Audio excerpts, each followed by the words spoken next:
ఒక్క క్షణం గడిస్తే ఆమెకు ఉరిపడేదే. కానీ ఆ ఒక్క క్షణంలో తన జీవితం మలుపు తిరిగింది. అత్తింటి వేధింపులు తట్టుకోలేక చనిపోదామనుకున్న సవితా ప్రధాన్ 2 పిల్లలతో ఒంటరి పోరాటం చేసింది. ఐఏఎస్ సాధించి హిమ్మత్ వ్యాలీ లడ్కియా పేరుతో నేటితరం ఆడపిల్లల్లో ధైర్యాన్ని స్థైర్యాన్ని నూరిపోస్తుంది. తెలివైన ఐఏఎస్ అధికారినిగా గుర్తింపు పొందింది. మధ్యప్రదేశ్లోని గ్వాలియర్ చంబల్కు అర్బన్ అడ్మినిస్ట్రేషన్ జాయింట్ డైరెక్టర్ హోదా. ఆకలికి తట్టుకోలేక లోదుస్తుల్లో రొట్టెలు దాచుకుని బాత్రూంలో గుట్టుగా ఉన్న చేదు కథమేంటో చూద్దామా మరి. అమ్మా నాన్నలకు మేము 7. నేను 3వ సంతానం. బీడీ ఆకులు ఏరుతూ కూలి చేసుకుంటూ పొట్ట పోషించుకునేవాళ్లం. చదివించాలని లేకపోయినా నాకొచ్చే 75 రూపాయల స్కాలర్షిప్ డబ్బులు, ఒక పూట జావా, జత యూనిఫామ్ కోసం పాఠశాలలో చేర్చారు నా తల్లిదండ్రులు. ఉద్దేశం ఏదైనా కష్టపడి చదివి 10 పాస్ అయ్యాను. మా ఊర్లో 10 పూర్తయిన మొదటి అమ్మాయిగా చాలా సంతోషించాను. ఇంతలోనే పెళ్ళన్నారు. నాకన్నా 11 ఏండ్లు పెద్దవాడు. పెళ్లి చూపుల్లోనే అతని దురుసుతనం బయటపడింది. నాకు ఈ పెళ్లి వద్దని చెబితే పెద్దింటి సంబంధమని నా నోరు నొక్కేశారు. అత్తింట్లో పరిస్థితి మరీ దారుణం. వాళ్లకు కావలసింది కోడలు కాదు, పనమ్మాయి. అందరూ తిన్న తర్వాతనే నేను తినాలి.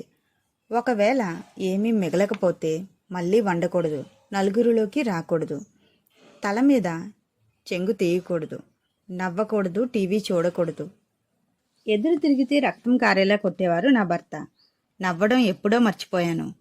ఆత్మహత్య చేసుకుందామనుకునే సమయానికి గర్భవతిని అని తెలిసింది.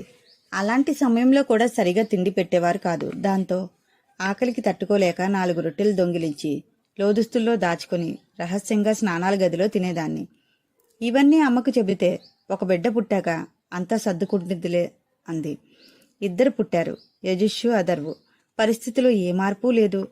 ఆఖరి క్షణంలో ఈ కష్టాలతో విసిగిపోయి ఉరి వేసుకోవడానికి సిద్ధమయ్యాను. చీర ఫ్యాన్కి బిగించా. మెడకు చుట్టేసుకునేటప్పుడు అనుకోకుండా నా చూపు కిటికీ వైపు పడింది. అక్కడ మా అత్తగారు నేను చేసేదంతా కన్నార్పకుండా చూస్తుందే తప్ప ఆపలేదు. కనీసం ఎందుకిలా చేస్తున్నావు అని అడిగే ప్రయత్నం కూడా చేయలేదు. ఛీ, ఇలాంటి వాళ్ళ కోసమా నేను చావాలనుకుంటుంది. అయినా నేను పోయాక నా పిల్లల పరిస్థితి ఏంటి అన్న ఆలోచన వచ్చింది. పిల్లల కోసమైనా బతకాలి. బయటికెళ్ళి పాచి పని చేసుకునైనా నా బిడ్డల్ని సాకుతా తప్ప ఇక అక్కడ ఒక్క క్షణం కూడా ఉండకూడదని నిశ్చయించుకున్నాను. 2000 రూపాయలతో ఇంట్లోంచి బయటికి వచ్చాను. చిన్నపిల్లలకు ట్యూషన్లు చెప్పడం, ఇంట్లో పనులు చేయడం, ఇలా దొరికిన పనల్లా చేశా. ఓ బ్యూటీ పార్లర్లో సహాయకురాలిగా కూడా చేశాను. ఇవన్నీ చేస్తూనే BA పరీక్షలు రాశాను. MA పబ్లిక్ అడ్మినిస్ట్రేషన్ చేశా.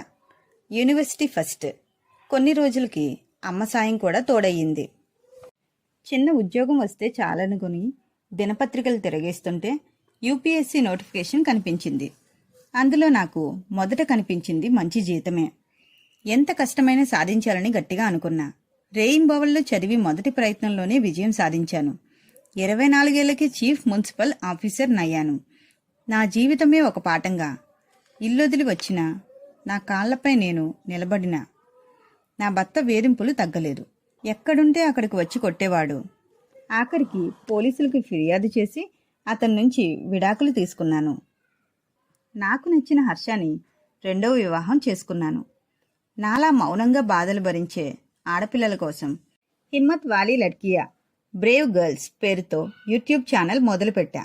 నా జీవితాన్నే వాళ్ళకి పాఠాలుగా చెప్తూ అమ్మాయిలకు ధైర్యం తెగువ నూరిపోస్తున్నా. ఎంతో స్ఫూర్తిదాయకంగా ఉంది కదండి ఈ మధ్యప్రదేశ్ IAS అధికారిని కదా. Please like, share and subscribe my channel. Thank you for watching.